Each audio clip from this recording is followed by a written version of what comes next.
Boa noite a todos. Sejamos todos bem-vindos à nossa casa espírita, Joana de Ângeles. Com todo esse friozinho lá fora, que possamos nos sentir aqui aquecidos, acolhidos pela espiritualidade, que possa nos amparar, nos cuidar.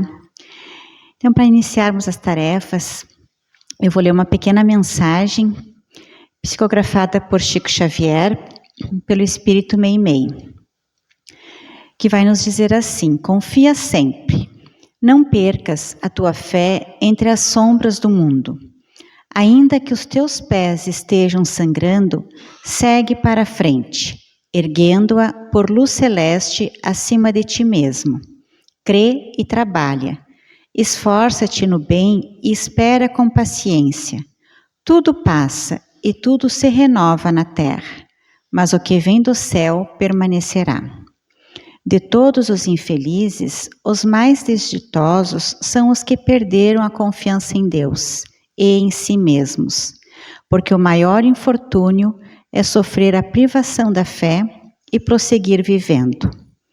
Eleva, pois, o teu olhar e caminha, luta e serve, aprende e adianta-te, brilha a alvorada além da noite. Hoje é possível que a tempestade te amarfanhe o coração e te atormente o ideal, aguilhoando-te com a aflição ou ameaçando-te com a morte. Não te esqueças, porém, de que amanhã será outro dia. Então, com essa pequena reflexão, eu convido a todos que quiserem fechar os olhos e levando o pensamento a Deus, a Jesus, o nosso mestre, nosso guia. E vamos agora agradecer pela dádiva da vida, agradecer por podermos estar aqui nessa noite em busca do conhecimento, em busca do consolo, em busca do auxílio da espiritualidade. Agradecemos pela oportunidade porque sabemos que aqui estamos amparados. Agradecemos porque temos a certeza que Deus está por nós em todos os momentos.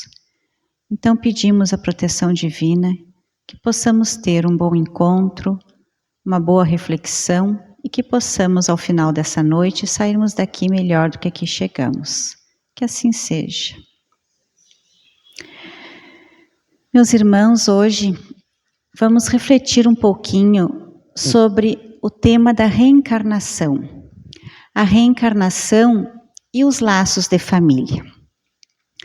E falar de família, falar sobre família, é também falar um pouquinho de Jesus. Jesus, ele nasceu numa família simples, humilde, numa manjedoura. Ele veio nos mostrar, já desde ali, do momento do seu nascimento, ele veio nos mostrar que para nós fazermos algo de diferente no mundo, algo de especial, nós não precisamos das coisas do mundo material, dos valores do mundo da terra. E a família é este ambiente especial, onde nós, espíritos, nos reencontramos com aqueles espíritos que nós já aprendemos a amar na nossa caminhada em outras vidas, no passado. Mas também, como diz Joana de Ângeles, a família é uma oficina, é um ambiente de trabalho, onde nós vamos limar as nossas emoções, e é aí então que nós vamos também reencontrar alguns desafetos do passado. E para nós falarmos de reencarnação e falarmos dos laços de família, nós vamos nos sustentar nas obras básicas da codificação espírita, nas obras de Kardec, e também em duas obras escritas pelo Espírito Emmanuel através de Chico Xavier, que são os livros Pensamento e Vida e Sexo. Essas são as obras que nós vamos sustentar a nossa reflexão da noite. Muito bem, mas vamos começar contando uma história. Diz a história que lá nos primórdios do cristianismo, lá ainda à época de Jesus, quando ele ainda estava aqui na Terra conosco, nós acreditávamos, o povo cristão acreditava na reencarnação. Mas o Concílio Ecumênico de Constantinopla, no ano de 553, condenou a pré-existência da alma, acabou com a crença da reencarnação. Então, nessa época ali, o Império Bizantino era chefiado pelo Imperador Justino. E o Imperador Justino apaixonou-se por Teodora. E Teodora era uma mulher muito bonita, uma mulher muito linda, com uma beleza ímpar. Mas ela não tinha a linhagem real, ou seja, ela não tinha sangue da nobreza. Ela era uma mulher do povo, filha de um simples domador de circo. Mas ela era muito bonita, muito sensual, e aproveitando-se de toda essa beleza, ela acabou entregando-se à prostituição como um meio de angariar poder e ser adorada por todos. E por fim, ela conquistou Justiniano, que era o sobrinho do imperador, e que por sua morte herdaria o trono. Então, contra todas as vontades do tio, que agora havia desencarnado, Justiniano torna Teodora uma imperatriz. E a partir de então, todas as mulheres de má vida da época, como eram chamadas as prostitutas, passaram a procurar por Teodora no palácio, com o objetivo de prestígios, procuravam Teodora para auxiliá-las de alguma forma. Conta a história que eram em torno de 500 prostitutas. E Teodora, antes de se tornar uma imperatriz, era uma delas. Mas aquilo então começou a incomodar Teodora. E ela comandava o coração de Justiniano. Tudo o que ela quisesse, ela pedia a ele e ele fazia prontamente. Ele atendia todos os seus pedidos. Ninguém tinha tanto poder sobre Justiniano quanto ela. E aquelas mulheres estavam verdadeiramente incomodando Teodora. Ela se sentia incomodada, constrangida perante a nobreza. E o que ela fez então? Ela não hesitou. Ela mandou matar aquelas 500 mulheres. E aí caiu sobre ela o que chamavam na época de maldição do reino. Ela deveria então reencarnar por 500 vezes e por 500 vezes ser assassinada para que ela resgatasse aquele terrível débito que ela havia contraído com aquela atitude dela. Então, já aí nessa história, podemos comprovar que a crença da reencarnação estava já enraizada naquele povo, naquela época. Mas naquela época se entendia a lei de Talião, aquela lei que dizia olho por olho, dente por dente. Se eu fiz o mal, eu tenho que pagar com o mesmo mal, da mesma forma, para saldar aquele débito. Então era um entendimento, de certa forma, um pouco distorcido. Aí chegou aos ouvidos de Teodora que a Bíblia trazia a crença da reencarnação e que todo o povo cristão acreditava nesta crença. E aí, quando Teodora percebeu que a Bíblia dizia que ela necessitava reencarnar, aí o medo passou a tomar conta dela.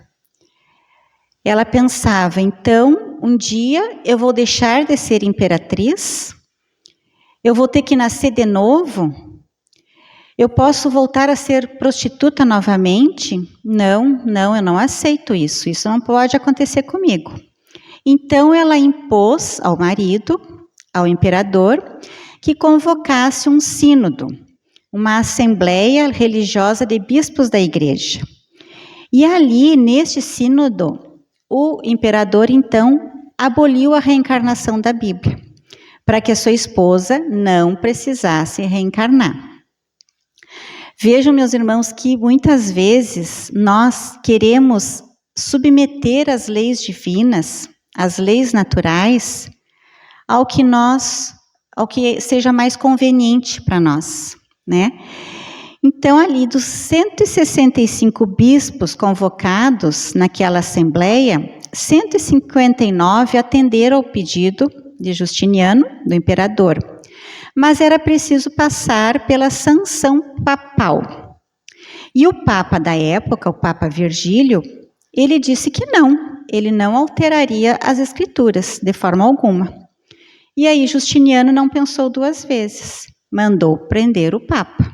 E o Papa ficou preso por 8 anos, até que foi realizado novamente um novo concílio, e aí definitivamente a crença da reencarnação foi banida da Bíblia.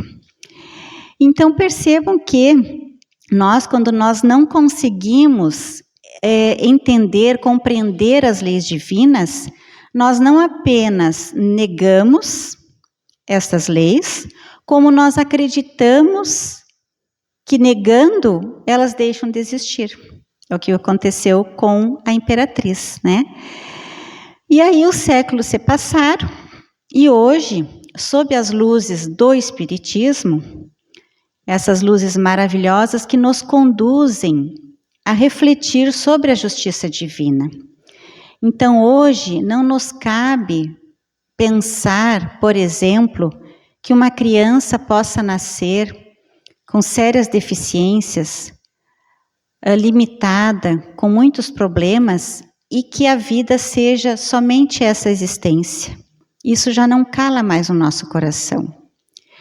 Então, talvez hoje nós não tenhamos mais dúvida da reencarnação, mas talvez nós ainda não estejamos conscientes do valor que cada uma das reencarnações representa para nós, e muito menos não estejamos conscientes dos laços afetivos que uma após a outra reencarnação vai construindo, principalmente nos elos familiares.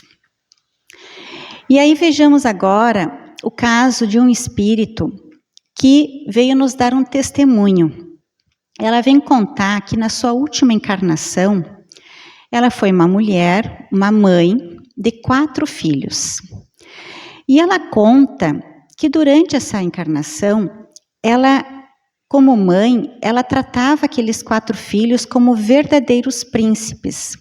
Ela simplesmente não deixava que nada, nenhum tipo de dificuldade passasse pelos filhos, que eles não precisavam passar por nenhuma dificuldade, nenhum desafio de forma alguma. Tudo o que eles pensassem, alguma coisa que eles pensassem fazer, ela já estava resolvendo para eles.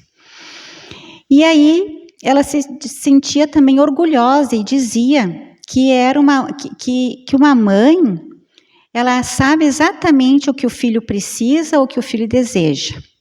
E ela então era assim, super protetora, super zelosa, e aí isso gerava até um certo desconforto com o marido, que dizia que ela, agindo dessa forma, ela não iria deixar os filhos crescerem, os filhos aprenderem a ter responsabilidades.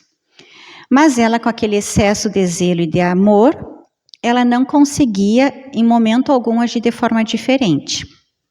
E aí, para sua surpresa e para sua tristeza também, quando ela retorna ao mundo espiritual, ela é obrigada a assistir à decadência moral desses 4 filhos.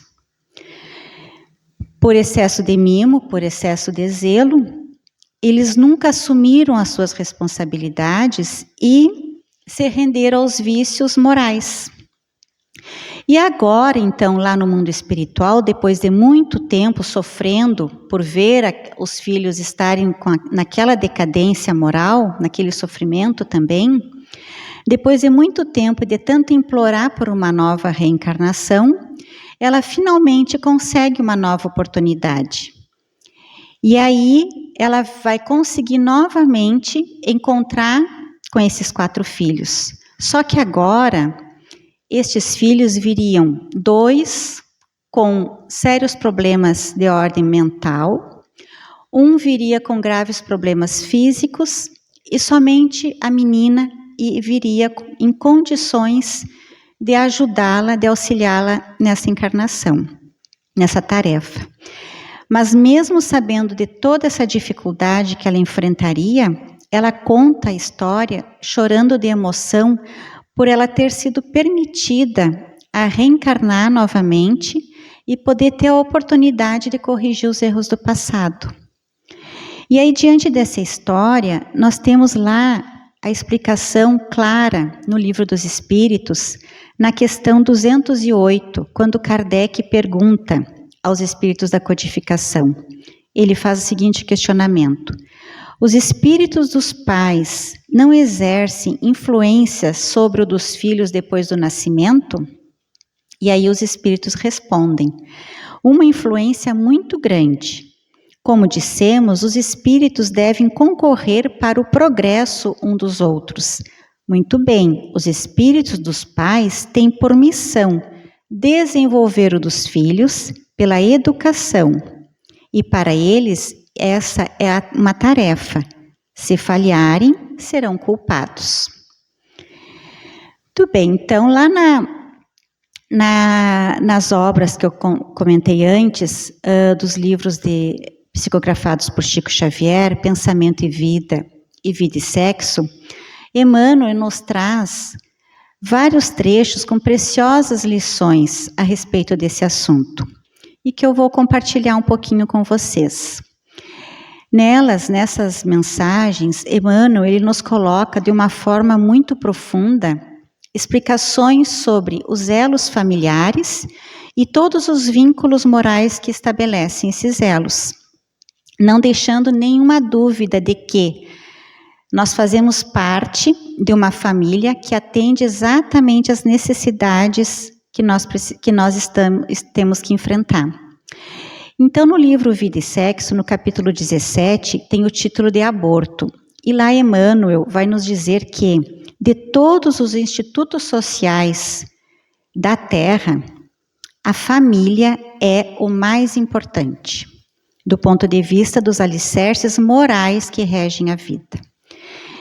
E é fácil entender, então, que é assim que nós, ora viemos na condição de pais, ora viemos na condição de filhos, e aí aprendendo na carne, nessa vida, aprendendo no corpo aqui na Terra, as lições do amor. Habitualmente, ele nos diz, habitualmente, não sempre, mas com muita frequência, somos nós mesmos que planejamos a família que vamos estar. Antes do renascimento, fazemos esse planejamento com o auxílio dos benfeitores espirituais. E ele ainda compara, que é como nós aqui na construção de uma casa. A gente vai construir a casa com o auxílio dos engenheiros, dos arquitetos, das pessoas especializadas no assunto. Então lá também, quando nós fazemos o nosso planejamento para vir aqui, nós temos o auxílio dos benfeitores espirituais. E é muito comum, diz ele, nós combinarmos retornar ao mundo material com companheiros de aventuras infelizes do passado, com o comprometimento de nós socorrer a esses irmãos e auxiliar no progresso. Então nós criamos projetos, nós nos envolvemos em compromissos com esses corações. Mas, diz Emmanuel, que quando nós aqui encarnamos, nós anestesiamos a nossa consciência. E aí muitas vezes nós acabamos expulsando das nossas relações aqueles espíritos que nós nos comprometemos em nos ajustar por nosso egoísmo. Então muitos daqueles que foram desafetos no nosso passado e com os quais nós nos comprometemos agora no planejamento reencarnatório, agora auxiliar, muitos nós temos as dificuldades. E aí são aqueles familiares difíceis, aqueles verdadeiros desafios que todos nós temos. E na lição 11 do livro Pensamento e Vida, com o título Berço, ele vai seguir nos dizendo assim, que todo berço de agora retrata o ontem que passou, ou seja, o caminho que nós iniciamos em determinada existência é o prolongamento dos caminhos que nós percorremos naquelas passagens anteriores das nossas outras vidas. Então, tudo está interligado. Diz Emmanuel que ainda no útero, o reflexo dominante de nossa individualidade, ou seja, o que é isso? A nossa personalidade. A nossa personalidade impressiona a chapa fetal. O que é a chapa fetal? Que ele se refere? O nosso novo corpo, o nosso instrumento físico, capacitando-o para as tarefas que devemos executar no mundo pelo tempo determinado para a nossa nova existência. Porque até isso, no nosso planejamento reencarnatório, nós planejamos o nosso tempo aqui na Terra. Cada um tem o seu tempo. Então, tudo no nosso corpo biológico foi planejado minuciosamente, de forma harmônica, as nossas condições espirituais. Então, não há engano no nosso corpo, no corpo que nós habitamos, e também não há engano na família que nós pertencemos. Por vezes, a gente até pode pensar que o nosso corpo não está ajustado ao que nós gostaríamos. Haja visto que se vê tantos excessos em busca da perfeição do corpo físico. Mas, na verdade, o nosso corpo é um instrumento de ajuste para o nosso espírito. E diz Emmanuel ainda que, ao regressar ao mundo espiritual, depois da morte do corpo físico, levamos conosco a soma das nossas realizações. Então é aí que muitas vezes nós retornamos com nossas culpas, com nossos fantasmas, exigindo reajustes. Mas a misericórdia divina, ela nos concede a bênção da reencarnação, a bênção do reinício. Então, através do berço, o contato direto com os nossos credores ou com os nossos devedores, para a gente liquidar os débitos. E é assim que a gente renasce na Terra, segundo as nossas dívidas ou segundo as nossas necessidades. Nosso berço no mundo é o reflexo das nossas necessidades, diz Emmanuel. E no capítulo 12 do mesmo livro, com o título Família, ele nos traz as seguintes ponderações, que a família consanguínea é o centro dos nossos reflexos. Reflexos estes, agradáveis ou desagradáveis, que o pretérito nos devolve. Então, cada criatura, cada um de nós, é ajustado ao raio de ação que é capaz de desenvolver, ou seja, somos colocados naquele círculo familiar onde temos condições de evoluir.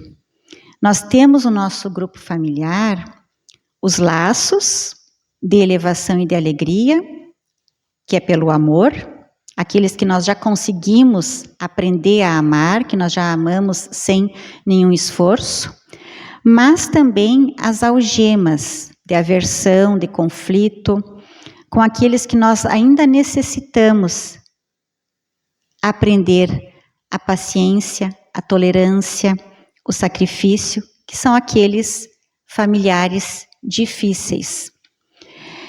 E aí, para finalizar o pensamento de Emmanuel, no capítulo 13, ele fala sobre filhos. E aí ele vai nos dar uma advertência, quando ele diz assim, que a criança nasce trazendo consigo o patrimônio moral que lhe marca a individualidade antes do renascimento no plano físico.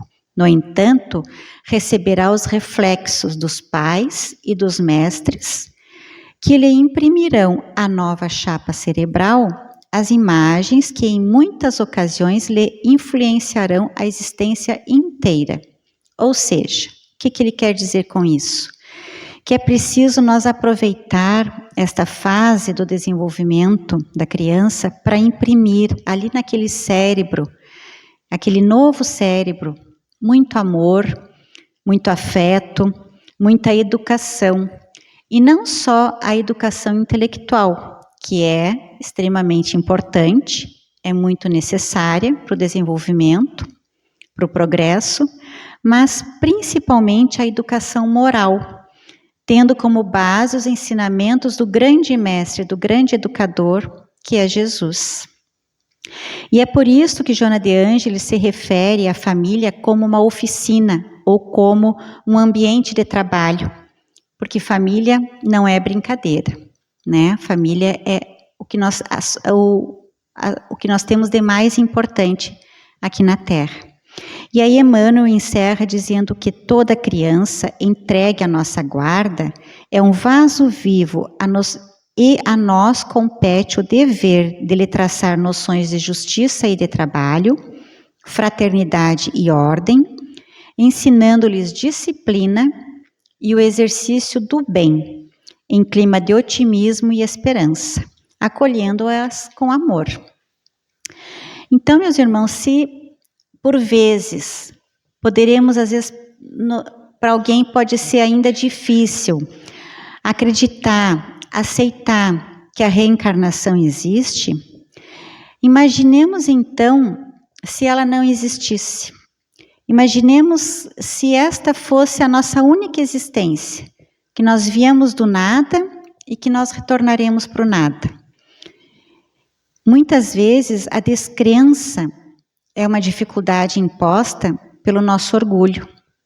Então, às vezes, de querermos que tudo o que existe esteja sob o nosso comando, sob o nosso domínio.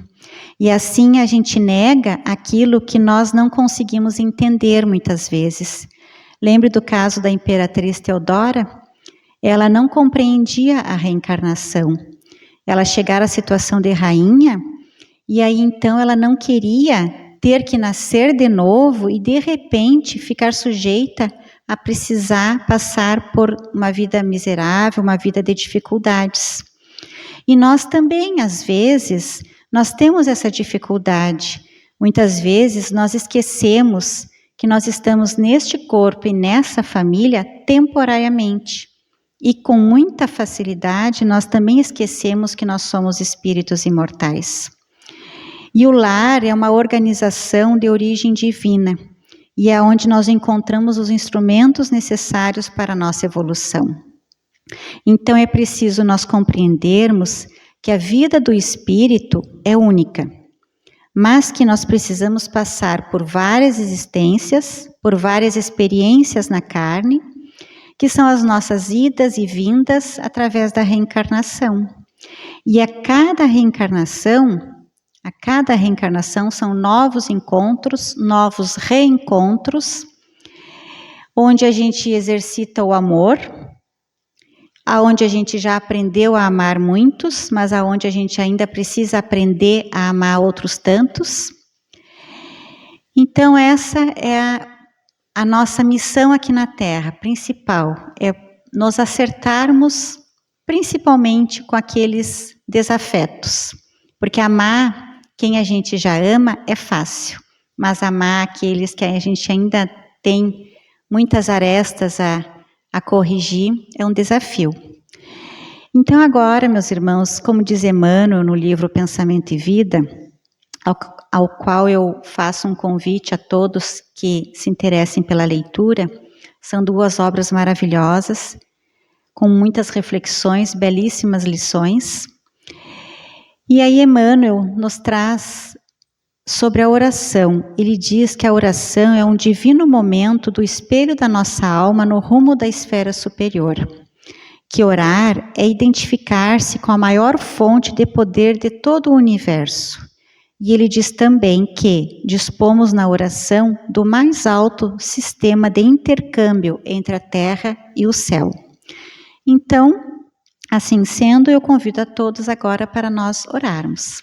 Quem quiser fechar os olhos novamente, se colocar de forma confortável, serenar o pensamento, elevando o pensamento a Jesus, ao nosso anjo da guarda, aos espíritos protetores desta casa, e vamos agora pedir por nós mesmos. Vamos pedir por saúde, força, vamos pedir por paciência e coragem para enfrentarmos as dificuldades da vida. Vamos pedir também por todos os nossos familiares que ficaram nos nossos lares e não puderam vir aqui hoje, que eles também possam receber essas bênçãos, essas boas energias, essas luzes do alto.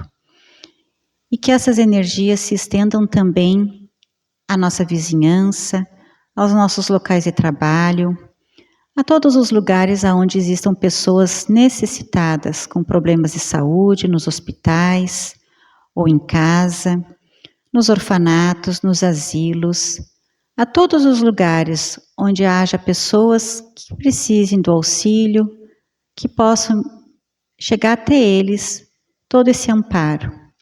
E, em especial esta noite, pedimos a proteção divina a todos aqueles irmãos que não têm o agasalho suficiente para enfrentar uma noite fria como esta, que a espiritualidade possa dar a esses irmãos o calor, o amparo necessário para enfrentar as agruras da vida. Muita paz e muita luz a todos. Que assim seja.